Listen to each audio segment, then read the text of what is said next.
जमात 12वीं ਦਾ ਹੈਗਾ ਵਾ ਈਵੀਐਸ ਦਾ ਪੇਪਰ ਯਾਨੀ ਕਿ ਵਾਤਾਵਰਣ ਸਿੱਖਿਆ ਦਾ ਪੇਪਰ।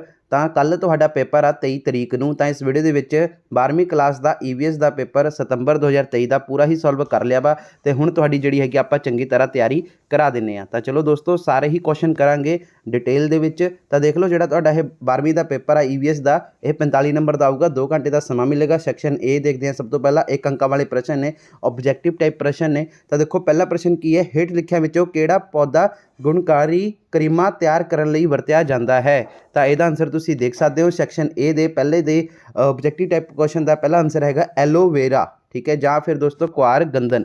ਤਾਂ ਜਿਹੜਾ ਹੈਗਾ ਵਾ ਇਸ ਦਾ ਰਾਈਟ ਆਨਸਰ ਇਹ ਵਾਲਾ ਹੋ ਜਾਏਗਾ। ਤਾਂ ਦੇਖੋ ਦੋਸਤੋ ਇਹਦੇ ਵਿੱਚ ਕਿੱਥੇ ਲਿਖਿਆ ਹੋਇਆ ਹੈ ਐਲੋਵੇਰਾ, ਤਾਂ ਆਹ ਰਿਹਾ, ਅਤੇ ਕੁਆਰ ਗੰਧਨ ਆਹ ਰਿਹਾ। ਤਾਂ ਆਪਣਾ ਈਡੀ ਆਪਸ਼ਨ ਬਿਲਕੁਲ ਕਰੈਕਟ ਹੋ ਜਾਏਗਾ। ਦੂਸਰਾ ਪ੍ਰਸ਼ਨ, ਕੁਨੀਨ ਕਿਸ ਪੌਦੇ ਤੋਂ ਪ੍ਰਾਪਤ ਹੁੰਦੀ ਹੈ।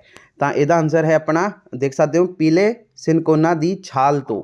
ਤਾਂ ਪੀਲੇ ਸਿਨਕੋਨਾ ਦੀ ਛਾਲ ਤੋਂ ਪ੍ਰਾਪਤ ਹੁੰਦੀ ਹੈ, ਯਾਨੀ ਕਿ ਊੜਾ ਆਪਸ਼ਨ। ਅੱਗੇ ਹੇਠ ਲਿਖਿਆ ਪਸ਼ੂ ਪੰਛੀਆਂ ਵਿੱਚੋਂ ਕਿਹੜਾ ਢੋਆ ਢੁਆਈ ਲਈ ਵਰਤਿਆ ਜਾਂਦਾ ਹੈ। ਤਾਂ ਇਹਦਾ ਆਨਸਰ ਆਏਗਾ ਆਪਣਾ ਝੋਟੇ, ਠੀਕ ਹੈ, ਜਿਹਨੂੰ ਆਪਾਂ ਮੱਝ ਵੀ ਕਹਿੰਦੇ ਹਾਂ। ਤਾਂ ਜਿਹੜਾ ਹੈਗਾ ਵਾ ਆ ਰਿਹਾ ਇਹਦਾ ਆਨਸਰ ਝੋਟੇ। ਵਿਕਾਸ ਤੋਂ ਤੁਸੀਂ ਕੀ ਸਮਝਦੇ ਹੋ? ਵਿਕਾਸ ਤੋਂ ਤੁਸੀਂ ਜਿਹੜਾ ਹੈਗਾ ਵਾ ਕੀ ਸਮਝਦੇ ਹੋ? ਪ੍ਰਗਤੀ ਜਾਂ ਫਿਰ ਅੱਗੇ ਵਧਣਾ ਹੀ ਜਿਹੜਾ ਹੈਗਾ ਵਾ ਵਿਕਾਸ ਹੁੰਦਾ ਹੈ। ਤਾਂ ਇਹਦਾ ਆਨਸਰ ਊੜਾ ਆਪਸ਼ਨ ਆਏਗਾ, ਪ੍ਰਗਤੀ ਜਾਂ ਅੱਗੇ ਵਧਣਾ। ਅੱਗੇ ਸੰਵਿਧਾਨ ਦੀ ਧਾਰਾ 51A ਕੀ ਹੈ। ਤਾਂ ਇਹਦਾ ਆਨਸਰ ਜਿਹੜਾ ਹੈਗਾ ਤੁਸੀਂ ਦੇਖ ਸਕਦੇ ਹੋ 51A ਹੈਗੀ ਆ ਵਾਤਾਵਰਣ ਨੂੰ ਬਚਾਉਣਾ ਹਰੇਕ ਭਾਰਤ ਵਾਸੀ ਦੀ ਜ਼ਿੰਮੇਵਾਰੀ ਹੋਵੇਗੀ, ਠੀਕ ਹੈ। ਤਾਂ ਹਰੇਕ ਭਾਰਤ ਵਾਸੀ ਦੀ ਜ਼ਿੰਮੇਵਾਰੀ ਹੋਵੇਗੀ, ਆੜਾ ਆਪਸ਼ਨ ਕਰੈਕਟ ਹੋ ਜਾਏਗਾ। ਅੱਗੇ ਹੈ ਆਪਣਾ ਪ੍ਰਸ਼ਨ, ਇੱਕ ਅੱਖਰ ਜਾਂ ਫਿਰ ਇੱਕ ਲਾਈਨ ਵਿੱਚ ਉੱਤਰ ਦਿਓ। ਤਾਂ ਦੇਖੋ ਜੈਵਿਕ ਵਿਭਿੰਨਤਾ ਤੋਂ ਤੁਹਾਡਾ ਕੀ ਭਾਵ ਹੈ? ਜੈਵਿਕ ਵਿਭਿੰਨਤਾ, ਤਾਂ ਦੇਖੋ ਦੋਸਤੋ ਇਹਦਾ ਆਨਸਰ ਹੈ ਕਿਸੇ ਖੇਤਰ ਜਾਂ ਫਿਰ ਪਰਿਸਥਿਤਿਕ ਪ੍ਰਣਾਲੀ ਵਿੱਚ ਪਾਏ ਜਾਂਦੇ ਸਾਰੇ ਪੌਦਿਆਂ, ਜੰਤੂਆਂ ਅਤੇ ਸੂਖਮ ਜੀਵਾਂ ਦੇ ਉਲੇਖ ਨੂੰ ਜੈਵਿਕ ਵਿਭਿੰਨਤਾ ਆਖਦੇ ਹਨ। ਦੂਸਰਾ ਪ੍ਰਸ਼ਨ, ਮਲੇਰੀਆ ਅਤੇ ਕੈਂਸਰ ਰੋਗਾਂ ਲਈ ਦਵਾਈ ਦੇਣ ਵਾਲੇ ਪੌਦਿਆਂ ਦਾ ਨਾਂ ਲਿਖੋ। ਤਾਂ ਇਹਦਾ ਆਨਸਰ ਹੈ ਮਲੇਰੀਆ ਲਈ ਦੋਸਤੋ ਜਿਹੜਾ ਹੈਗਾ ਕੁਨੀਨ, ਕੈਂਸਰ ਲਈ ਜਿਹੜਾ ਹੈਗਾ ਵਾ ਆਪਣਾ ਪੈਕਲੀਟੈਕਸਾਲ, ਠੀਕ ਹੈ ਜੀ। ਆਪਣਾ ਜਿਹੜਾ ਹੈਗਾ ਵਾ ਪੈਕਲੀਟੈਕਸਲ, ਜਾਂ ਫਿਰ ਦੋਸਤੋ ਜਿਹੜਾ ਹੈਗਾ ਵਾ ਇੱਥੇ ਆਪਣਾ ਹੀ ਸਿੰਪਲ ਦੇ ਵਿੱਚ ਇਸ ਨੂੰ ਆਪਾਂ ਟੈਕਸੋਲ ਵੀ ਕਹਿੰਦੇ ਹਾਂ। ਟੈਕਸੋਲ ਵੀ ਇਸ ਦਾ ਤੁਸੀਂ ਲਿਖ ਸਕਦੇ ਹੋ। ਅੱਗੇ ਆਪਣਾ ਪ੍ਰਸ਼ਨ ਦੇਖੋ ਕੀ ਹੈ ਤੁਹਾਡਾ, ਲੋੜ ਤੋਂ ਵੱਧ ਸ਼ਿਕਾਰ ਕਰਨ ਜਿਹੜਾ ਹੈਗਾ ਵਾ ਕਾਰਨ ਲੁਪਤ ਹੋਈਆਂ 2 ਜਾਤੀਆਂ ਦੇ ਨਾਮ ਦੱਸੋ। ਤਾਂ ਇਹਦਾ ਆਨਸਰ ਹੈਗਾ ਆਪਣਾ ਡੋਡੋ ਜੈਬਰਾ ਅਫਰੀਕਾ ਵਾਲਾ, ਠੀਕ ਹੈ, ਅਤੇ ਜਿਹੜਾ ਹੈਗਾ ਆਪਣਾ ਤਸਮਾਨੀਆ ਦਾ ਭੇੜੀਆ। ਇਹਦਾ ਰਾਈਟ ਆਨਸਰ ਇਹ ਹੋ ਜਾਏਗਾ। ਉਸ ਤੋਂ ਬਾਅਦ ਹੈ ਆਪਣਾ ਈਕੋ ਮਾਰਕ ਕੀ ਹੈ। ਤਾਂ ਈਕੋ ਮਾਰਕ ਕੀ ਹੈ ਤਾਂ ਦੇਖ ਸਕਦੇ ਹੋ ਭਾਰਤ ਸਰਕਾਰ ਨੇ ਲੋਕਾਂ ਅੰਦਰ ਵਾਤਾਵਰਣ ਸਨੇਹੀ ਉਤਪਾਦਾਂ ਸੰਬੰਧੀ ਜਾਗਰੂਕਤਾ ਪੈਦਾ ਕਰਨ ਦੇ ਮੰਤਵ ਨਾਲ ਇਹ ਸਕੀਮ ਸੰਨ 1991 ਨੂੰ ਲਾਗੂ ਕੀਤੀ। ਅੰਕਣ ਕਰਨ ਵਾਲੇ ਚਿੰਨ੍ਹ ਨੂੰ ਈਕੋ ਮਾਰਕ ਕਹਿੰਦੇ ਹਨ। ਤਾਂ ਇਹ ਤੁਹਾਡਾ ਜਿਹੜਾ ਹੈਗਾ ਵਾ ਆਨਸਰ ਹੋ ਗਿਆ ਈਕੋ ਮਾਰਕ ਕੀ ਹੈ। ਅੱਗੇ ਭਾਰਤ ਵਿੱਚ ਈਕੋ ਮਾਰਕ ਵਜੋਂ ਵਰਤਿਆ ਜਾਣ ਵਾਲਾ ਚਿੰਨ੍ਹ ਜਾਂ ਫਿਰ ਲੋਗੋ ਜਿਹੜਾ ਹੈਗਾ ਵਾ ਉਹ ਕਿਹੜਾ ਹੈ ਦੇਖ ਸਕਦੇ। ਤਾਂ ਇਹਦਾ ਆਨਸਰ ਆਏਗਾ ਆਪਣਾ ਮਿੱਟੀ ਦਾ ਘੜਾ ਵਾ, ਠੀਕ ਹੈ। ਅੱਗੇ ਆਪਣਾ ਪ੍ਰਸ਼ਨ ਖਾਲਿਸਤਾਨ ਨੇ। ਤਾਂ ਦੇਖੋ ਕੀ ਹੈ, ਸਭ ਤੋਂ ਪਹਿਲਾ ਪ੍ਰਸ਼ਨ ਮੁਰਗੀਆਂ ਤੋਂ ਡੈਸ਼ ਪ੍ਰਾਪਤ ਹੁੰਦੇ ਹਨ। ਤਾਂ ਇਹਦਾ ਆਨਸਰ ਤਾਂ ਬਿਲਕੁਲ ਸਿੰਪਲ ਹੈ, ਅੰਡੇ ਪ੍ਰਾਪਤ ਹੁੰਦੇ ਹਨ। ਜਾਂ ਫਿਰ ਦੋਸਤੋ ਇੱਥੇ ਆਪਾਂ ਮੀਟ ਵੀ ਲਿਖ ਸਕਦੇ ਸੀਗੇ, ਬਟ ਅੰਡੇ ਇੱਥੇ ਜਿਹੜਾ ਜ਼ਿਆਦਾ ਵਧੀਆ ਲੱਗ ਰਿਹਾ ਵਾ। ਅੱਗੇ ਪ੍ਰੋਜੈਕਟ ਟਾਈਗਰ ਨੂੰ ਸੰਨ ਡੈਸ਼ ਵਿੱਚ ਸ਼ੁਰੂ ਕੀਤਾ ਗਿਆ। ਤਾਂ ਕਦੋਂ ਸ਼ੁਰੂ ਕੀਤਾ ਗਿਆ? ਇਹਦਾ ਆਨਸਰ ਤੁਸੀਂ ਦੇਖ ਸਕਦੇ ਹੋ 1973 ਦੇ ਵਿੱਚ ਜਿਹੜਾ ਹੈਗਾ ਸ਼ੁਰੂ ਕੀਤਾ ਗਿਆ। ਇਹਦਾ ਰਾਈਟ ਆਨਸਰ ਇਹ ਬਣ ਜਾਏਗਾ। ਉਸ ਤੋਂ ਬਾਅਦ GDP ਦਾ ਪੂਰਾ ਨਾਂ ਕੀ ਹੈ। ਤਾਂ GDP ਦਾ ਪੂਰਾ ਨਾਮ ਹੈ ਗ੍ਰੋਸ ਡੋਮੈਸਟਿਕ ਪ੍ਰੋਡਕਟ, ਜਿਸ ਨੂੰ ਆਪਾਂ ਪੰਜਾਬੀ ਦੇ ਵਿੱਚ ਕਹਾਂਗੇ ਕੁੱਲ ਘਰੇਲੂ ਉਤਪਾਦ, ਠੀਕ ਹੈ। ਅਤੇ ਉਸ ਤੋਂ ਬਾਅਦ ਆਪਣਾ ਅਗਲਾ ਪ੍ਰਸ਼ਨ ਹੈ ਜੰਗਲਾਂ, ਇੱਥੇ ਜੰਜਲਾ ਲਿਖਿਆ ਹੋਇਆ ਦੋਸਤੋ, ਮੇਰੇ ਹਿਸਾਬ ਨਾਲ ਜੰਗਲਾ ਆਉਣਾ ਵਾ, ਇੱਥੇ ਗੱਗਾ ਕਰ ਲਓ ਜਿੱਥੇ ਜੰਜਲਾਂ ਲਿਖਿਆ ਹੋਇਆ ਵਾ। ਤਾਂ ਜੰਗਲਾਂ ਦੀ ਮੌਜੂਦਗੀ ਇਹ ਦਰਸਾਉਂਦੀ ਹੈ ਕਿ ਉੱਥੇ ਦੀ ਮਿੱਟੀ ਡੈਸ਼ ਹੈ। ਤਾਂ ਇਹਦਾ ਆਨਸਰ ਜਿਹੜਾ ਹੈਗਾ ਵਾ ਉਪਜਾਊ ਆਏਗਾ। ਮੈਨੂੰ ਲੱਗ ਰਿਹਾ ਸੀਗਾ ਉਪਜਾਊ ਹੀ ਹੈਗਾ ਵਾ, ਅਗਰ ਤੁਹਾਨੂੰ ਲੱਗਦਾ ਕੁਛ ਹੋਰ ਹੈ ਤਾਂ ਕਮੈਂਟ ਬਾਕਸ ਦੇ ਵਿੱਚ ਦੱਸ ਦੇਣਾ। ਅੱਗੇ ਬਰਸੀਮ ਆਦਿ ਵਰਗੇ ਫਲੀਦਾਰ ਪੌਦਿਆਂ ਵਿੱਚ ਹਵਾ ਵਿੱਚੋਂ ਡੈਸ਼ ਖਿੱਚਣ ਦੀ ਸਮਰੱਥਾ ਹੁੰਦੀ ਹੈ। ਤਾਂ ਇਹਦਾ ਆਨਸਰ ਆਏਗਾ ਨਾਈਟ੍ਰੋਜਨ ਖਿੱਚਣ ਦੀ ਸਮਰੱਥਾ ਹੁੰਦੀ ਹੈ। ਉਸ ਤੋਂ ਬਾਅਦ ਸਹੀ ਗਲਤ ਦੀ ਚੋਣ ਕਰੋ। ਤਾਂ ਵਿਕਾਸ ਦਾ ਅੱਜ ਦਾ ਮਾਡਲ ਵਾਤਾਵਰਣ ਨੂੰ ਤਬਾਹ ਕਰ ਦੇਵੇਗਾ, ਸਹੀ ਜਾਂ ਗਲਤ। ਤਾਂ ਇਹਦਾ ਆਨਸਰ ਤੁਸੀਂ ਦੇਖ ਸਕਦੇ ਹੋ ਇਹ ਬਿਲਕੁਲ ਸਹੀ ਹੈ। ਅੱਗੇ ਹੈ ਆਪਣਾ ਪ੍ਰਸ਼ਨ, ਕਿ ਵਾਤਾਵਰਣ ਦੀ ਹਾਲਤ ਦਾ ਪਤਾ ਲਗਾਉਣ ਲਈ ਸੂਚਕ ਸਾਡੀ ਮਦਦ ਕਰਦੇ ਹਨ, ਸਹੀ ਜਾਂ ਗਲਤ। ਤਾਂ ਇਹ ਕਥਨ ਜਿਹੜਾ ਹੈਗਾ ਬਿਲਕੁਲ ਸਹੀ ਹੈ, ਠੀਕ ਹੈ, ਸੂਚਕ ਮਦਦ ਕਰਦੇ ਹਨ। ਕਾਂਗਰਸੀ ਘਾਹ ਜੋ ਕਿ ਇੱਕ ਵਿਦੇਸ਼ੀ ਜਾਤੀ ਹੈ ਸਾਡੇ ਲਈ ਬਹੁਤ ਹੀ ਲਾਹੇਵੰਦ ਹੈ, ਸਹੀ ਜਾਂ ਗਲਤ? ਨਹੀਂ ਜੀ ਨਹੀਂ, ਬਿਲਕੁਲ ਨਹੀਂ, ਇਹ गलत है, लाहेबंद नहीं हैगी, बहुत ही हानिकारक आ साडे लई, ਤਾਂ ਇਹ ਗਲਤ ਸਟੇਟਮੈਂਟ ਹੈ। ਅੱਗੇ ਗਿੱਦੜ ਅਤੇ ਲੱਕੜਬਾਹਾ ਸ਼ੇਰ ਅਤੇ ਬਾਘ ਦੁਆਰਾ ਮਾਰੇ ਗਏ ਪ੍ਰਾਣੀਆਂ ਦਾ ਛੱਡਿਆ ਹੋਇਆ ਮਾंस ਖਾਂਦੇ ਹਨ, ਸਹੀ ਜਾਂ ਗਲਤ? ਤਾਂ ਇਹਦਾ ਆਨਸਰ ਤੁਸੀਂ ਦੇਖ ਸਕਦੇ ਹੋ, ਇਹ ਬਿਲਕੁਲ ਜਿਹੜਾ ਹੈਗਾ ਸਹੀ ਸਟੇਟਮੈਂਟ ਹੈ, ਕਥਨ ਬਿਲਕੁਲ ਸਹੀ ਹੈਗਾ ਹੈ। ਅੱਗੇ ਆਪਣਾ ਧਾਰਾ 48A ਦੇ ਅਨੁਸਾਰ ਵਾਤਾਵਰਣ ਨੂੰ ਬਚਾਉਣਾ ਕੇਂਦਰ ਸਰਕਾਰ ਦੀ ਜ਼ਿੰਮੇਵਾਰੀ ਹੋਵੇਗੀ, ਸਹੀ ਜਾਂ ਗਲਤ? ਤਾਂ ਇਹਦਾ ਆਨਸਰ ਦੋਸਤੋ ਦੇਖੋ ਕੀ ਹੈ, ਇਹ ਗਲਤ ਆ, ਕਿਉਂਕਿ ਦੋਸਤੋ ਕੇਂਦਰ ਸਰਕਾਰ ਦੀ ਨਹੀਂ, ਸਟੇਟ ਯਾਨੀ ਕਿ ਰਾਜ ਦੀ ਜ਼ਿੰਮੇਵਾਰੀ ਹੁੰਦੀ ਹੈ। ਤੁਸੀਂ ਦੇਖ ਵੀ ਸਕਦੇ ਹੋ ਦੋਸਤੋ, ਜਿਹੜਾ 48 ਆ ਨਾ 48A ਆ, ਉਹਦੇ ਵਿੱਚ ਕੇਂਦਰ ਦੀ ਜ਼ਿੰਮੇਵਾਰੀ ਨਹੀਂ ਹੈਗੀ, ਇੱਥੇ ਦੋਸਤੋ ਜਿਹੜਾ ਹੈਗਾ ਵਾ ਰਾਜ ਦੀ ਜ਼ਿੰਮੇਵਾਰੀ ਆ, ਤਾਂ ਆਪਾਂ ਇਹ ਕਹਾਂਗੇ ਇਹ ਗਲਤ ਹੈ। ਠੀਕ ਹੈ, ਇੱਥੇ ਕੇਂਦਰ ਨਹੀਂ ਰਾਜ ਸਰਕਾਰ ਆਉਣਾ ਸੀਗਾ। ਅਗਰ ਤੁਹਾਨੂੰ ਲੱਗਦਾ ਕਿ ਇੱਥੇ ਕੇਂਦਰ ਹੀ ਆ ਤਾਂ ਤੁਸੀਂ ਆਪਣੇ ਆਪ ਮੈਨੂੰ ਕਮੈਂਟ ਬਾਕਸ ਦੇ ਵਿੱਚ ਦੱਸ ਸਕਦੇ ਹੋ। ਠੀਕ ਹੈ, ਜਿੱਥੇ ਤੱਕ ਮੈਂ ਸਰਚ ਕੀਤੀ ਆ ਉੱਥੇ ਤੱਕ ਇਹ ਤੁਹਾਡਾ ਜਿਹੜਾ ਹੈਗਾ ਵਾ ਕੇਂਦਰ ਨਹੀਂ, ਇੱਥੇ ਰਾਜ ਆਉਣਾ ਵਾ। ਠੀਕ ਹੈ, ਤੇ ਅੱਗੇ ਹੈ ਆਪਣਾ ਪ੍ਰਸ਼ਨ ਸੈਕਸ਼ਨ B ਆ, 2 ਅੰਕਾਂ ਵਾਲੇ ਪ੍ਰਸ਼ਨ ਨੇ। ਤਾਂ ਦੇਖੋ ਵਿਕਾਸ ਵਾਤਾਵਰਣ ਨੂੰ ਕਿਵੇਂ ਪ੍ਰਭਾਵਿਤ ਕਰਦਾ ਹੈ? ਤਾਂ ਇਹਦਾ ਆਨਸਰ ਆ ਰਿਹਾ ਵਿਕਾਸ ਵਾਤਾਵਰਣ ਨੂੰ ਪ੍ਰਭਾਵਿਤ ਕਰਦਾ ਹੈ, ਜਿਵੇਂ ਅਸੀਂ ਸਾਰੇ ਵਿਕਾਸ ਕਰਨਾ ਚਾਹੁੰਦੇ ਹਾਂ ਅਤੇ ਵਿਕਾਸ ਲਈ ਸਾਨੂੰ ਕੁਦਰਤੀ ਸਾਧਨਾਂ ਦੀ ਵਰਤੋਂ ਕਰਨੀ ਪੈਂਦੀ ਹੈ। ਇਸ ਦੇ ਸਿੱਟੇ ਵਜੋਂ ਇੱਕ ਜਾਂ ਫਿਰ ਇੱਕ ਤੋਂ ਵੱਧ ਵਿਅਰਥ ਪਦਾਰਥ ਪੈਦਾ ਹੁੰਦੇ ਹਨ ਜੋ ਕੁਦਰਤ ਵਿੱਚ ਹੀ ਵਾਪਸ ਚਲੇ ਜਾਂਦੇ ਹਨ। ਇਸ ਤੋਂ ਭਾਵ ਹੈ ਕਿ ਵਾਤਾਵਰਣ ਸਾਰੀਆਂ ਵਿਕਾਸ ਕਿਰਿਆਵਾਂ ਲਈ ਸਰੋਤ ਅਤੇ ਕੂੜੇਦਾਨ ਦੋਵੇਂ ਹੈ। ਇਹ ਤੁਹਾਡਾ ਜਿਹੜਾ ਹੈਗਾ ਆਨਸਰ ਹੋ ਗਿਆ। ਅੱਗੇ ਹੈ ਆਪਣਾ ਸੰਵਿਧਾਨ ਦੀ ਧਾਰਾ 48A ਕੀ ਹੈ? ਦੇਖੋ ਉਹੀ ਗੱਲ ਆ ਗਈ ਨਾ, ਇੱਥੇ ਲਿਖਿਆ ਹੋਣਾ, ਦੇਖੋ ਤੁਹਾਨੂੰ ਦਿਖਾਉਣਾ ਮੈਂ ਆ ਰਿਹਾ। ਸੰਵਿਧਾਨ ਦੀ ਧਾਰਾ 48A ਅਨੁਸਾਰ ਇਹ ਰਾਜ ਦੀ ਜ਼ਿੰਮੇਵਾਰੀ ਹੈ ਕਿ ਉਹ ਦੇਸ਼ ਦੇ ਵਾਤਾਵਰਣ ਨੂੰ ਸੁਰੱਖਿਆ ਪ੍ਰਦਾਨ ਕਰੇ ਅਤੇ ਸੁਧਾਰੇ ਅਤੇ ਜੰਗਲੀ ਜੀਵਨ ਨੂੰ ਸੁਰੱਖਿਆ ਦੇਵੇ। ਠੀਕ ਹੈ, ਇੱਥੇ ਆਪਾਂ ਜਿਹੜੀ ਫਿਲਿੰਗ ਦੀ ਬਲੈਂਕ ਸੀਗੀ, ਆਪਣਾ ਜਿਹੜਾ ਹੈਗਾ ਵਾ ਟਰੂ ਫਾਲਸ ਸੀਗਾ, ਉਹ ਵੀ ਤਾਂ ਇੱਥੇ ਹੀ ਇਹੀ ਸੀਗਾ ਕਿ ਧਾਰਾ 48A ਦੇ ਅਨੁਸਾਰ ਵਾਤਾਵਰਣ ਨੂੰ ਬਚਾਉਣਾ ਕੇਂਦਰ ਸਰਕਾਰ? ਨਹੀਂ ਜੀ ਨਹੀਂ, ਕੇਂਦਰ ਸਰਕਾਰ ਨਹੀਂ ਹੈਗਾ ਇੱਥੇ, ਤੁਸੀਂ ਆਹ ਦੇਖ ਸਕਦੇ ਹੋ 48A ਦੇ ਵਿੱਚ ਜਿਹੜਾ ਹੈਗਾ ਵਾ ਰਾਜ ਦੀ ਜ਼ਿੰਮੇਵਾਰੀ ਹੋਏਗੀ, ਕੇਂਦਰ ਸਰਕਾਰ ਦੀ ਜ਼ਿੰਮੇਵਾਰੀ ਨਹੀਂ ਹੋਏਗੀ। ਤਾਂ ਇਹ ਮੈਂ ਤੁਹਾਨੂੰ ਗਲਤ ਟਿਕ ਲਗਵਾਇਆ ਸੀਗਾ ਕਿ ਇਹ ਗਲਤ ਆ। ਆਹ ਦੇਖ ਲਓ, ਇੱਥੇ ਮੈਂ ਤੁਹਾਨੂੰ ਕਿਹਾ ਵੀ ਸੀਗਾ ਕਿ ਇਹ ਸਟੇਟਮੈਂਟ ਗਲਤ ਆ, ਕਿਉਂਕਿ ਕੇਂਦਰ ਨਹੀਂ ਸਟੇਟ ਆਉਣਾ ਵਾ। ਠੀਕ ਹੈ, ਤੇ ਉਸ ਤੋਂ ਬਾਅਦ ਆਪਣਾ ਅਗਲਾ ਹੁਣ ਪ੍ਰਸ਼ਨ ਦੇਖੋ ਕੀ ਹੈ ਇੱਥੇ, ਈਕੋ ਮਾਰਕ ਤੋਂ ਕੀ ਭਾਵ ਹੈ? ਈਕੋ ਮਾਰਕ ਤੋਂ ਕੀ ਭਾਵ ਹੈ? ਤਾਂ ਦੇਖੋ ਵਾਤਾਵਰਣ, ਜੰਗਲ ਅਤੇ ਜੰਗਲੀ ਜੀਵਨ ਨਾਲ ਸੰਬੰਧਿਤ ਵਿਭਾਗ ਨੇ 1991 ਵਿੱਚ ਸਕੀਮ ਦੀ ਘੋਸ਼ਣਾ ਕੀਤੀ, ਜਿਸ ਦਾ ਉਦੇਸ਼ ਵਾਤਾਵਰਣ ਅਨੁਕੂਲ ਉਤਪਾਦਾਂ ਦਾ ਅੰਕਣ ਕਰਨਾ ਸੀ ਤਾਂ ਕਿ ਮਾੜੇ ਵਾਤਾਵਰਣੀ ਉਤਪਾਦਾਂ ਨੂੰ ਘਟਾਇਆ ਜਿਹੜਾ ਹੈਗਾ ਜਾ ਸਕੇ। ਉਤਪਾਦ ਨੂੰ ਅੰਕਿਤ ਕਰਨ ਦੇ ਢੰਗ ਨੂੰ ਈਕੋ ਮਾਰਕ ਸਕੀਮ ਦਾ ਨਾਮ ਦਿੱਤਾ ਗਿਆ। ਤਾਂ ਬਸ ਤੁਸੀਂ ਜਿਹੜਾ ਹੈਗਾ ਇਹਦਾ ਆਨਸਰ ਬਸ ਇੰਨਾ ਕੁ ਹੀ ਯਾਦ ਕਰ ਲਓ। ਉਸ ਤੋਂ ਬਾਅਦ ਹੋਰ ਵੀ ਲਿਖਿਆ ਹੋਇਆ ਇਹਨਾਂ ਨੇ, ਅੱਗੇ ਦੇਖੋ ਕੀ ਹੈ, ਈਕੋ ਅੰਕਣ ਕਰਨ ਦੀ ਇਸ ਸਕੀਮ ਨੂੰ ਸਭ ਤੋਂ ਪਹਿਲਾਂ ਪੱਛਮੀ ਜਰਮਨੀ ਵਿੱਚ 1978 ਵਿੱਚ ਬਲਿਊ ਐਂਗਲ ਦੇ ਨਾਮ ਨਾਲ ਲਾਗੂ ਕੀਤਾ ਗਿਆ। ਐਂਗਲ ਨਹੀਂ ਦੋਸਤੋ, ਇਸ ਨੂੰ ਐਂਜਲ ਕਹਾਂਗੇ ਇਸ ਤਰ੍ਹਾਂ ਆਪਾਂ। ਠੀਕ ਹੈ, ਉਸ ਤੋਂ ਬਾਅਦ ਆਪਣਾ ਅਗਲਾ ਪ੍ਰਸ਼ਨ ਹੈ ਕਿ ਸਹਿਣਯੋਗ ਸਮਰੱਥਾ ਤੋਂ ਤੁਸੀਂ ਕੀ ਸਮਝਦੇ ਹੋ? ਸਹਿਣਯੋਗ ਸਮਰੱਥਾ ਤੋਂ ਤੁਸੀਂ ਕੀ ਸਮਝਦੇ ਹੋ?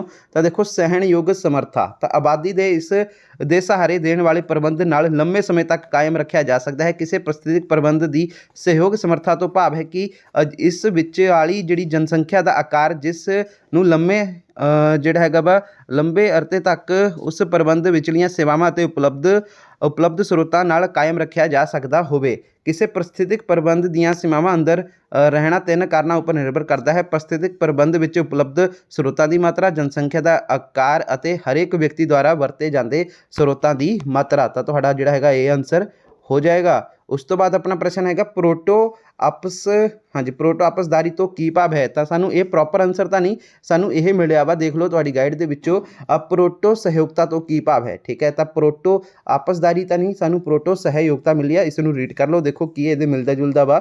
ਪ੍ਰੋਟੋ ਸਹਿਯੋਗਤਾ ਯਾਨੀ ਕਿ ਇਸ ਅੰਤਰ ਕਿਰਿਆ ਵਿੱਚ ਦੋਵੇਂ ਜਾਤੀਆਂ ਨੂੰ ਲਾਭ ਹੁੰਦਾ ਹੈ। ਇਸ ਦੀਆਂ ਕੁਝ ਉਦਾਹਰਨਾਂ ਇਸ ਤਰ੍ਹਾਂ ਹਨ, ਇੱਕ ਪੰਛੀ ਤੇ ਗੈਂਡਾ ਵਿੱਚ ਸਹਿਯੋਗ, ਜਿਵੇਂ ਕਿ ਦੇਖੋ ਲਾਲ ਚੁੰਝ ਜਿਹੜਾ ਹੈਗਾ ਔਕਸਪੈਕਰ ਅਤੇ ਪੀਲੀ ਚੁੰਝ ਵਾਲੀ ਔਕਸਪੈਕਰ ਗੋਡੇ ਦੀ ਪਿੱਠ 'ਤੇ ਬੈਠ ਕੇ, ਠੀਕ ਹੈ ਜੀ, ਗੈਂਡੇ ਦੀ ਚਮੜੀ 'ਤੇ ਮੌਜੂਦ ਜੂਆਂ, ਚਿਚੜੀਆਂ ਅਤੇ ਜਿਹੜਾ ਹੈਗਾ ਵਾ ਮਾਈਟਸ ਆਦਿ ਨੂੰ ਆਪਣੇ ਭੋਜਨ ਵਜੋਂ ਖਾਂਦੇ ਹਨ। ਇਸ ਤਰ੍ਹਾਂ ਪੰਛੀਆਂ ਨੂੰ ਭੋਜਨ ਪ੍ਰਾਪਤ ਹੋ ਜਾਂਦਾ ਹੈ ਅਤੇ ਗੈਂਡਿਆਂ ਨੂੰ ਉਹਨਾਂ ਦੇ ਸਰੀਰ ਦੇ ਉੱਪਰ ਮੌਜੂਦ ਬਾਹਰੀ ਪਰਜੀਵਾਂ ਤੋਂ ਆਰਾਮ ਮਿਲ ਜਾਂਦਾ ਹੈ। ਇਹ ਪੰਛੀ ਆਪਣੇ ਸਾਥੀ ਨੂੰ ਆਉਣ ਵਾਲੇ ਸੰਭਾਵੀ ਖਤਰੇ ਤੋਂ ਵੀ ਅਗਾਊ ਸੁਚੇਤ ਕਰ ਦਿੰਦੇ ਹਨ। ਤਾਂ ਇਹ ਤੁਹਾਡਾ ਜਿਹੜਾ ਹੈਗਾ ਇਹ ਆਨਸਰ ਲਿਖ ਦਿਓ। ਅੱਗੇ ਆਪਣਾ ਸੈਕਸ਼ਨ 5 ਸੈਕਸ਼ਨ ਸੀ ਜਾਂ 5 ਅੰਕਾਂ ਵਾਲੇ ਪ੍ਰਸ਼ਨ ਨੇ।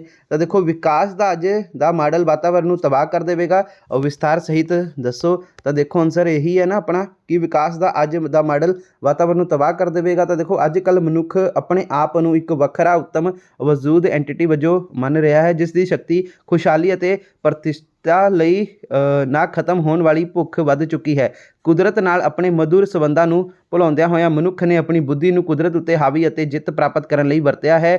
ਉਦਯੋਗੀਕਰਨ ਅਤੇ ਸ਼ਹਿਰੀਕਰਨ ਆਰਥਿਕ ਵਿਕਾਸ ਦੇ ਜ਼ਰੂਰੀ ਸੂਚਕ ਹਨ। ਵਿਕਾਸ ਦਾ ਮੁੱਖ ਉਦੇਸ਼ ਕੇਵਲ ਵਸਤੂਆਂ ਦੇ ਵਿਕਾਸ ਤੱਕ ਹੀ ਸੀਮਿਤ ਹੋ ਕੇ ਰਹਿ ਗਿਆ ਹੈ ਅਤੇ ਜਾਤੀ ਦੇ ਵਿਕਾਸ ਲਈ ਕੋਈ ਧਿਆਨ ਨਹੀਂ ਦਿੱਤਾ ਜਾ ਰਿਹਾ ਹੈ। ਤਕਨਾਲੋਜੀ ਅਤੇ ਪ੍ਰਸਥਿਤੀ ਵਿਗਿਆਨ ਇੱਕ ਦੂਸਰੇ ਨਾਲੋਂ ਲਗਭਗ ਅਲੱਗ ਹੋ ਗਏ ਹਨ। ਵਿਸ਼ਵ ਪੱਧਰ 'ਤੇ ਵਿਕਾਸ ਦੀਆਂ ਨੀਤੀਆਂ ਅਤੇ ਸਰਗਰਮੀਆਂ ਲਗਭਗ ਕੁਦਰਤ ਲਈ ਸ਼ੋਸ਼ਨੀ ਬਣ ਕੇ ਰਹਿ ਗਈਆਂ ਹਨ। ਇਸ ਕਾਰਨ ਪ੍ਰਿਥਵੀ ਉੱਤੇ ਮਨੁੱਖ ਜਾਤੀ ਦੀ ਹੋਂਦ ਲਈ ਖਤਰਾ ਪੈਦਾ ਹੋ ਗਿਆ ਹੈ। ਭੂਮੀ ਦਾ ਲਗਭਗ 50% ਹਿੱਸਾ ਅਪਰਦਿਤ ਹੋ ਚੁੱਕਿਆ ਹੈ, ਜਿਸ ਕਾਰਨ ਭੂਮੀ ਦੀ ਉਪਜਾਊ ਸ਼ਕਤੀ ਘਟ ਚੁੱਕੀ ਹੈ।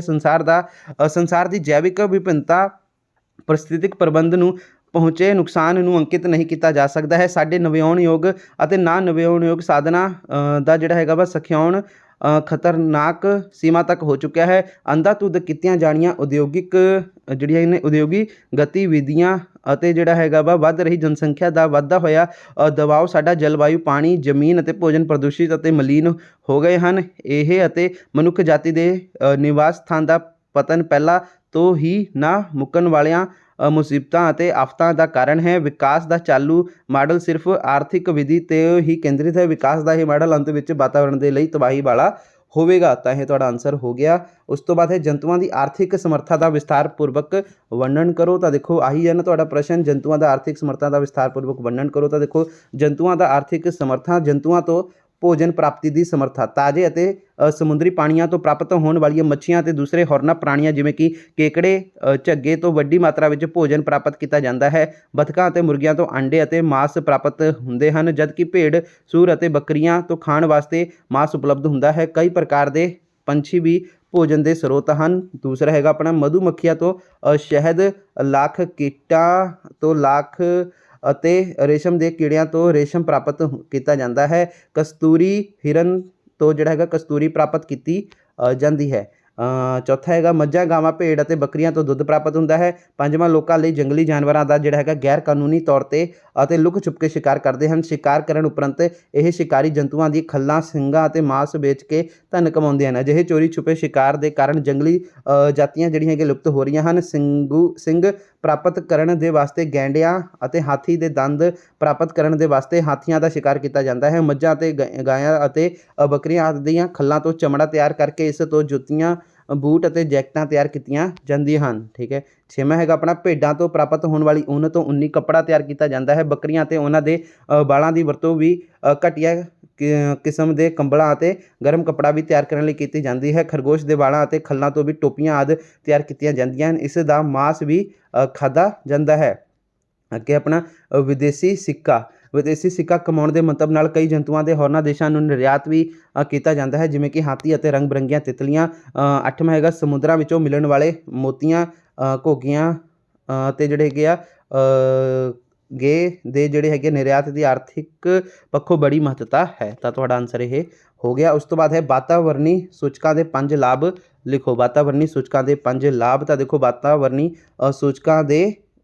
ਸੂਚਕਾਂ ਦੇ ਫਾਇਦੇ ਨੂੰ ਸੂਚੀਬੱਧ ਕਰੋ ਜਾਂ ਲਾਭ। ਗੱਲ ਇੱਕ ਹੀ ਹੈ। ਤਾਂ ਵਾਤਾਵਰਣੀ ਸੂਚਕਾਂ ਦੇ ਫਾਇਦੇ ਦੇਖੋ ਕੀ ਹੈ। ਸੂਚਕਾਂ ਦੀ ਵਰਤੋਂ ਅੰਤਰਰਾਸ਼ਟਰੀ ਅਤੇ ਰਾਸ਼ਟਰੀ ਪੱਧਰ 'ਤੇ ਕੀਤੀ ਜਾ ਸਕਦੀ ਹੈ। ਵੱਖ-ਵੱਖ ਮੰਤਵ ਲਈ ਸੂਚਕਾਂ ਨੂੰ ਸੰਦਾਂ ਵਜੋਂ ਜਿਹੜਾ ਹੈ ਵਰਤਿਆ ਜਾ ਸਕਦਾ ਹੈ। ਕਿ ਵਾਤਾਵਰਣੀ ਮੰਤਵਾਂ ਦੀ ਪੂਰਤੀ ਹੋ ਰਹੀ ਹੈ, ਇਸ ਬਾਰੇ ਜਾਣਕਾਰੀ ਪ੍ਰਾਪਤ ਕਰਨ ਵਾਸਤੇ ਸੂਚਕਾਂ ਦੀ ਵਰਤੋਂ ਕੀਤੀ ਜਾ ਸਕਦੀ ਹੈ। ਚੌਥਾ, ਪੂਰੇ ਹੋ ਰਹੇ ਹਨ ਜਾਂ ਨਹੀਂ, ਸੂਚਕਾਂ ਦੀ ਸਹਾਇਤਾ ਲਈ ਜਾਂਦੀ ਹੈ। ਵਾਤਾਵਰਣੀ ਸੰਬੰਧੀ ਸਥਿਤੀ ਬਾਰੇ ਆਮ ਲੋਕਾਂ ਅਤੇ ਪਾਲਿਸੀ ਤਿਆਰ ਕਰਨ ਵਾਲਿਆਂ ਨੂੰ ਸੂਚਨਾਵਾਂ ਦੇਣ ਦੇ ਵਾਸਤੇ ਸੂਚਕਾਂ ਦੀ ਵਰਤੋਂ ਕੀਤੀ ਜਾਂਦੀ ਹੈ। ਛੇਵਾਂ, ਵਾਤਾਵਰਣ ਨਾਲ ਸੰਬੰਧਿਤ ਹਾਲਤ ਬਾਰੇ ਜਾਣਕਾਰੀ ਪ੍ਰਾਪਤ ਕਰਨਾ ਵਿੱਚ ਸੂਚਕ ਅੰਕ ਸਹਾਈ ਸਿੱਧ ਹੁੰਦੇ ਹਨ। ਤਾਂ ਇਹ ਤੁਹਾਡਾ ਜਿਹੜਾ ਹੈਗਾ ਆਨਸਰ ਹੋ ਗਿਆ। ਅੱਗੇ ਖਤਰੇ ਦੀ ਕਗਾਰ 'ਤੇ ਖੜੀਆਂ ਜਾਤੀਆਂ ਦੀਆਂ ਵੱਖ-ਵੱਖ ਸ਼੍ਰੇਣੀਆਂ ਕਿਹੜੀਆਂ ਹਨ?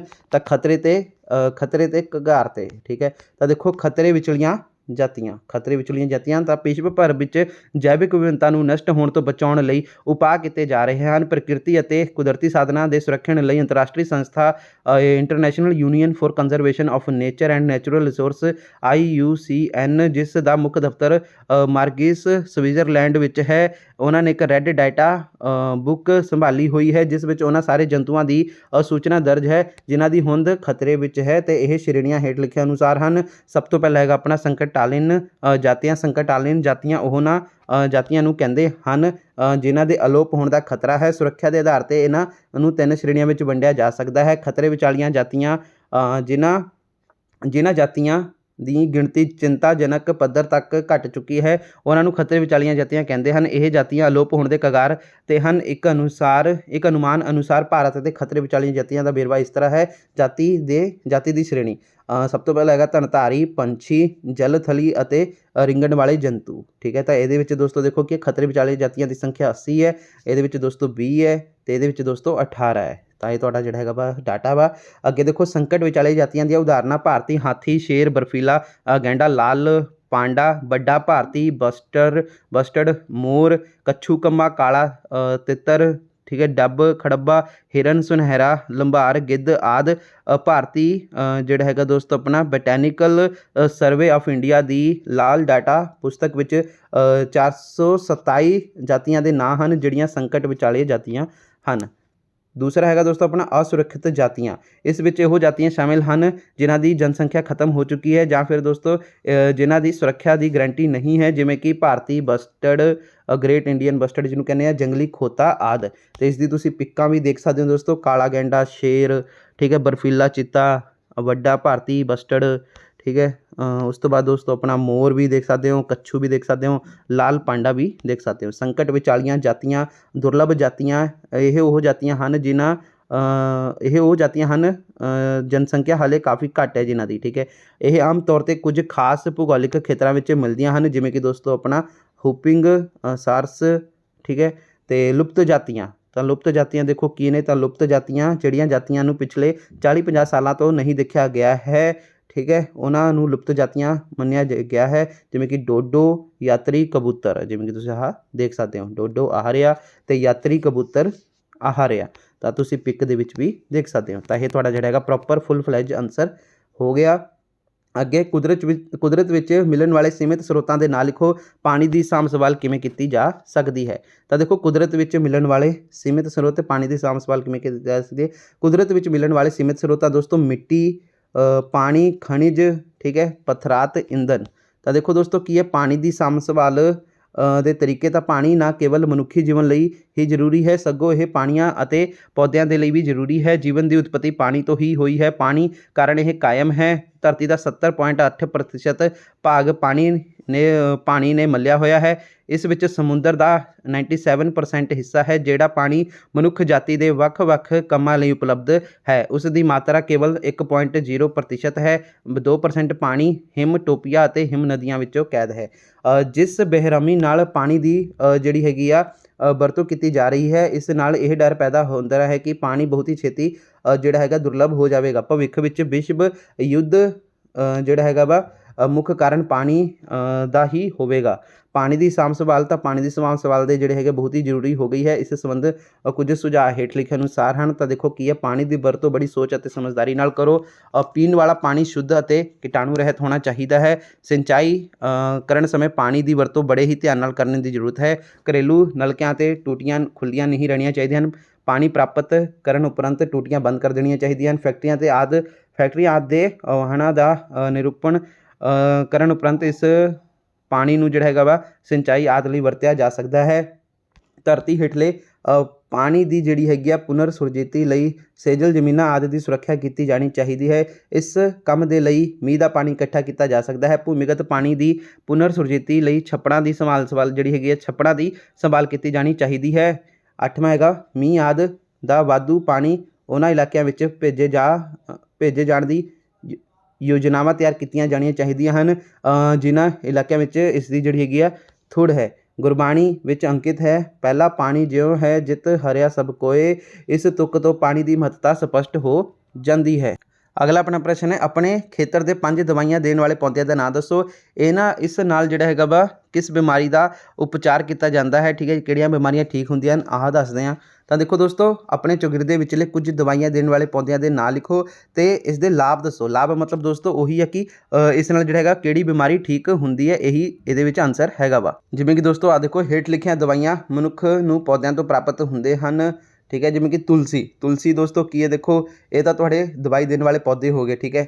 ਤੇ ਪ੍ਰਾਚੀਨ ਕਾਲ ਤੋਂ ਤੁਲਸੀ ਦੀ ਵਰਤੋਂ ਬੁਖਾਰ ਅਤੇ ਖਰਾਬ ਗਲੇ ਨੂੰ ਠੀਕ ਕਰਨ ਦੇ ਲਈ ਕੀਤੀ ਜਾ ਰਹੀ ਹੈ, ਠੀਕ ਹੈ। ਤਾਂ ਦੇਖੋ ਆਪਣੇ ਪ੍ਰਸ਼ਨ ਦੇ ਵਿੱਚ ਵੀ ਆਹੀ ਪੁੱਛਿਆ ਹੋਇਆ ਨਾ, ਪੌਦਿਆਂ ਦੇ ਨਾਮ ਦੱਸੋ ਤੇ ਇਸ ਨਾਲ ਕਿਸ ਬਿਮਾਰੀ ਨੂੰ ਉਪਚਾਰ ਕੀਤਾ ਜਾਂਦਾ ਹੈ, ਠੀਕ ਕੀਤਾ ਜਾਂਦਾ ਹੈ। ਤਾਂ ਦੇਖੋ ਤੁਲਸੀ ਪੌਦੇ ਦਾ ਨਾਮ ਹੋ ਗਿਆ ਤੇ ਪ੍ਰਾਚੀਨ ਕਾਲ ਤੋਂ ਤੁਲਸੀ ਦੀ ਵਰਤੋਂ ਬੁਖਾਰ ਤੇ ਗਲੇ ਨੂੰ ਠੀਕ ਕਰਨ ਦੇ ਲਈ ਕੀਤੀ ਜਾਂਦੀ ਹੈ, ਤਾਂ ਆਹ ਬਿਮਾਰੀ ਦਾ ਇਲਾਜ ਹੋ ਗਿਆ, ਠੀਕ ਹੈ। ਤਾਂ ਤੁਹਾਡਾ ਆਨਸਰ ਬਿਲਕੁਲ ਕਰੈਕਟ ਜਾ ਰਿਹਾ ਵਾ। ਦੂਸਰਾ ਹੈਗਾ ਦੋਸਤੋ ਆਪਣਾ ਫੋਕਸ ਗਲਬ, ਠੀਕ ਹੈ। ਮਤਲਬ ਇਸ ਪੌਦੇ ਤੋਂ ਦੋਸਤੋ ਜਿਹੜਾ ਹੈਗਾ ਵਾ ਡੀਜੀ ਟੌਕਸੀਨ ਦਵਾਈ ਪ੍ਰਾਪਤ ਹੁੰਦੀ ਹੈ, ਜਿਸ ਦੀ ਵਰਤੋਂ ਦਿਲ ਦੀਆਂ ਬਿਮਾਰੀਆਂ ਦੇ ਇਲਾਜ ਲਈ ਕੀਤੀ ਜਾਂਦੀ ਹੈ। ਤੀਸਰਾ ਹੈਗਾ ਦੋਸਤੋ ਆਪਣਾ ਪੈਪਾਵਰ ਜਿਹੜਾ ਹੈਗਾ ਦੋਸਤੋ ਆਪਣਾ ਸੋਮਨੀਫੋਰਮ, ਠੀਕ ਹੈ। ਤਾਂ ਇਸ ਪੌਦੇ ਤੋਂ ਜਿਹੜਾ ਹੈਗਾ ਵਾ ਮਾਰਫੀਨ ਪ੍ਰਾਪਤ ਕੀਤੀ ਜਾਂਦੀ ਹੈ, ਇਹ ਦਰਦ ਨੂੰ ਘਟਾਉਂਦੀ ਹੈ। ਤੇ ਚੌਥਾ ਹੈਗਾ ਦੋਸਤੋ ਸਿਨਕੋਨਾ ਪੌਦੇ ਤੋਂ ਜਿਹੜਾ ਹੈਗਾ ਵਾ ਪੌਦੇ ਤੋਂ ਕੁਨੀਨ ਪ੍ਰਾਪਤ ਕੀਤੀ ਜਾਂਦੀ ਹੈ, ਜੋ ਮਲੇਰੀਆ ਦੇ ਇਲਾਜ ਲਈ ਵਰਤੀ ਜਾਂਦੀ ਹੈ। ਤੇ ਆਪਣਾ ਦੋਸਤੋ ਪੰਜਵਾਂ ਹੈਗਾ ਆਪਣਾ ਟੈਕਸਸ ਬ੍ਰਿਫੋਲੀਆ, ਠੀਕ ਹੈ। ਤਾਂ ਇਸ ਪੌਦੇ ਨੂੰ ਜਿਹੜਾ ਹੈਗਾ ਵਾ ਛਿਲਕੇ ਤੋਂ ਟੈਕਸਾਲ ਦਵਾਈ ਪ੍ਰਾਪਤ ਜਿਹੜਾ ਹੈਗਾ ਵਾ ਕੀਤੀ ਜਾਂਦੀ ਹੈ, ਜਿਸ ਦੀ ਵਰਤੋਂ ਕੈਂਸਰ ਦੇ ਇਲਾਜ ਲਈ ਕੀਤੀ ਜਾਂਦੀ ਹੈ, ਠੀਕ ਹੈ ਜੀ। ਕੁਨੀਨ ਇਹ ਦਵਾਈ ਸਿਨਕੋਨਾ ਨਾਂ ਦੇ ਪੌਦੇ ਤੋਂ ਛਿਲਕੇ ਤੋਂ ਪ੍ਰਾਪਤ ਹੁੰਦੀ ਹੈ, ਜੋ ਮਲੇਰੀਆ ਦੇ ਇਲਾਜ ਲਈ ਵਰਤੀ ਜਾਂਦੀ ਹੈ। ਤਾਂ ਇਹ ਤੁਹਾਡਾ ਜਿਹੜਾ ਹੈਗਾ ਆਨਸਰ ਇੱਥੇ ਹੋ ਗਿਆ, ਫੁੱਲ ਫਲੈਜ ਆਨਸਰ ਤੁਹਾਡਾ ਇਹ ਹੈਗਾ ਵਾ। ਤਾਂ ਉਸ ਤੋਂ ਬਾਅਦ ਦੋਸਤੋ ਜੇ ਦੇਖਿਆ ਜਾਏ ਤਾਂ ਉਸ ਤੋਂ ਬਾਅਦ ਕੋਈ ਵੀ ਕੁਐਸਚਨ ਨਹੀਂ ਬਚਿਆ ਵਾ, ਪੂਰਾ ਦਾ ਪੂਰਾ ਪੇਪਰ ਅਸੀਂ ਜਿਹੜਾ ਹੈਗਾ ਵਾ ਸੋਲਵ ਕਰ ਲਿਆ, ਜੋ ਕਿ ਕਲਾਸ 12ਵੀਂ ਦਾ ਵਾਤਾਵਰਣ ਸਿੱਖਿਆ EVS ਦਾ ਪੇਪਰ ਸੀਗਾ। ਤੁਹਾਡੇ ਸਾਹਮਣੇ ਪੂਰਾ ਸੋਲੂਸ਼ਨ ਲੈ ਕੇ ਹਾਜ਼ਰ ਹੋਏ ਸੀ ਤੇ ਪੂਰਾ ਸੋਲੂਸ਼ਨ ਤੁਹਾਡੇ ਸਾਹਮਣੇ ਪੇਸ਼ ਕਰ ਦਿੱਤਾ ਹੈ। ਓਕੇ ਦੋਸਤੋ, ਚਲੋ ਠੀਕ ਹੈ ਜੀ, ਆਲ ਦਾ ਬੈਸਟ ਤੁਹਾਡੇ ਐਗਜ਼ਾਮ ਦੇ ਲਈ।